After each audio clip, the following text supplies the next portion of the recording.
Hello, good afternoon.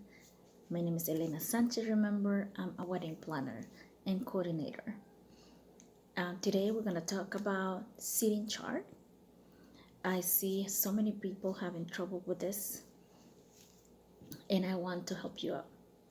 The seating chart is mostly for the people who are having a serving meal. If you're having a serving meal, and then you need to have a seating chart and the escort card. The escort card, you definitely need it because the servers need to know what kind of entree you are having. If there's people with allergies, having any gluten-free meal, any vegetarian meal, something specific they need to know. Excuse me.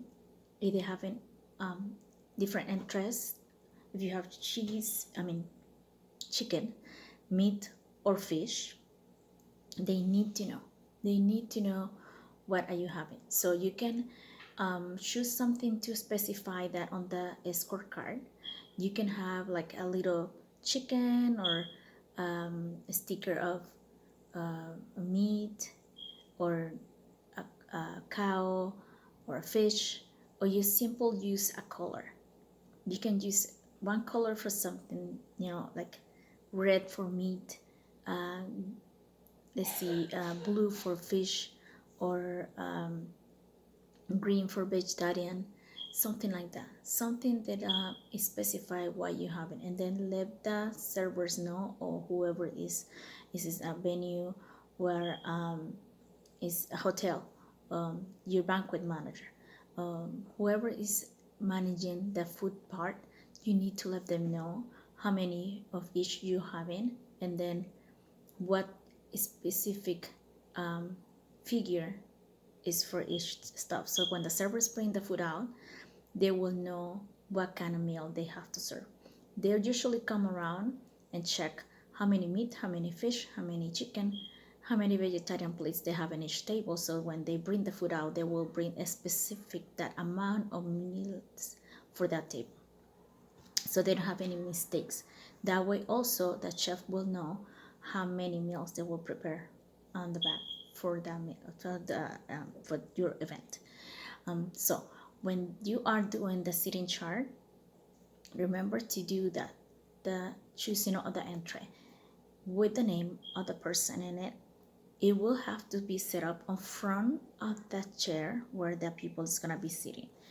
And you can use just that, and then let your guests walk around and look for their name to see where they're gonna be sitting, or do the seating chart with assigning seating on the board. That board can be set up on the outside of the reception side where the people come in, where they're doing the cocktail time, or when they coming in as soon as they go to the door, so they can see where they're gonna be sitting. You can choose to have numbers on the tables or names on the tables. It depends what your theme is and what you like to do. Most of the people use numbers because it's the easy way. Just number 3, this amount of guests will be sitting in there. And remember, when you trying to figure out how many people you're gonna sit in each table, you have to remember if you're sitting, if you want to be sitting just on a sweetheart table, or you want to have a long table with all your bridal party. If you want, your bridal party be sitting somewhere else and you have just a sweetheart table, they can be sitting on the front tables, or they can be sitting with their family or friends. You just need to assign it on the table chart, so they can see where they're gonna be sitting. That's all you have to do. But remember, assign, if you have tables of 8 or tables of 10 people each, remember to assign the amount of guests on that table. Because if you have only 6 one, 7 on another one, 8 and another one, 9 another one, it's gonna be more need of more tables and more chairs around it. Probably no more chairs, but more tables, yes. In some venues they charge you for extra tables if you don't assign the the sittings and they have to bring tables out or chairs out, they will charge you extra for it. So they will be set out the first time for that amount of people you asking for. And then if you have 10 people in one, 8 in another one, they will set it up that way. But you have to let them know in advance. That way they can set it up that way. You know, only 10 here, 7 in there, 8 in another one. And it won't be a problem if they do it in advance. But if they have to do it at the last minute and bring more tables out or more chairs out, it's gonna be an extra charge for you. So and also it's gonna be easy that way for the people to know where they have to sit. Then you can mix people, then they don't know each other, and trying to see they can communicate, or at least if they have something in common, if they work in the same place, they're co-workers, and they, even though they work in different departments, you can sit them together. At least they know each other from the work. If they don't, they from different families and they don't know each other, trying to sit them different places, and different tables where they can communicate each other, socialize without a problem. If they have any conflicts, don't sit them together.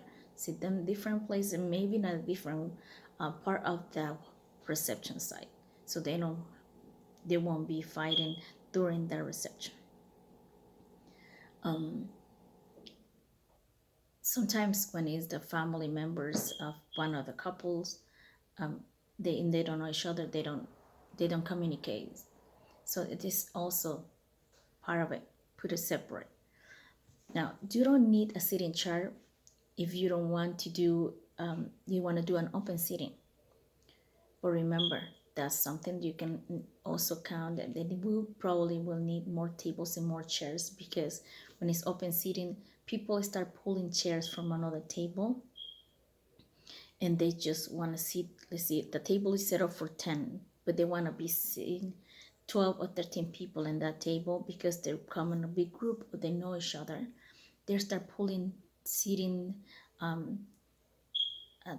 chairs from another table and the setup that they have already prepared for them, and they move everything to another, and then they don't have enough space. They're crowded in one table. That's one of the problems when they're sitting whatever they want. They don't know each other, and then they come late, and there's only 4 people in this table that they don't want to sit together because they don't know each other, and they start asking for more tables and chairs. Can you bring me more table? Can you bring me more chairs? Can you bring me more setup, another silverware, another glassware, because I don't have any, because they don't want to sit on the tables where they have the setup, because they don't know each other. So that's one of the things that you need to remember when you have an open seating, that the people probably will be having conflicts because they want to sit together in one group. They don't want to sit over here, they want to sit on the other side. And remember, always let the people know the time frame of the meal, just in case they got there late. For the seating chart also, remember, you can set up the escort card. It can be set up in one table where the people can come and do it alphabetical order. They can find their name and then set up the escort card wherever they want to sit on that table. You just have to let them know it's in table 4, and they can choose any seating on the table 4 and sit up. But they can be set up on a table, really nice, or they can be in a display, really nice too. Remember, they just need to have that number of that table, and then you need to have someone to let them know where that table is, so they can go straight to that table and find a spot so they can set up their escort card, or have a map on the side so they could see, okay, table 5 is here, table 8 is over here, table 2 is over there, so they can know where they have to go. Okay, just remember that.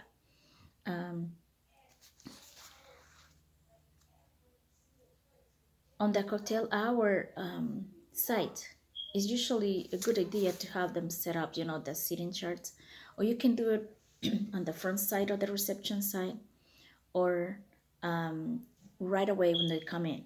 But when they coming in, there will be like a crowd in there trying to see where they're sitting.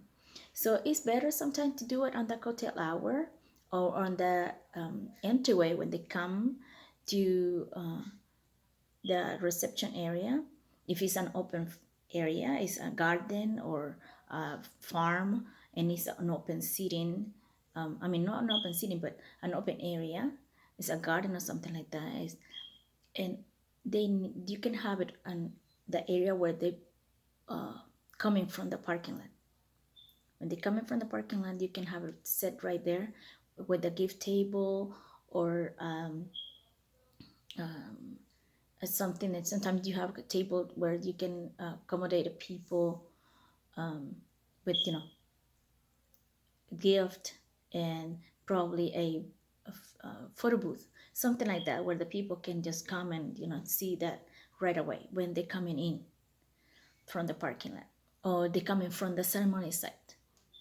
As soon as they come in from the ceremony side, they can see the chart right there. They can see, okay, table 3 right there. I know when they're coming in to the reception side, I will be sitting at table 3.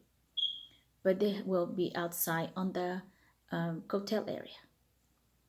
It's better that way. I hope this worked for you. If you have any questions, let me know. Please subscribe, and I will try to do more videos.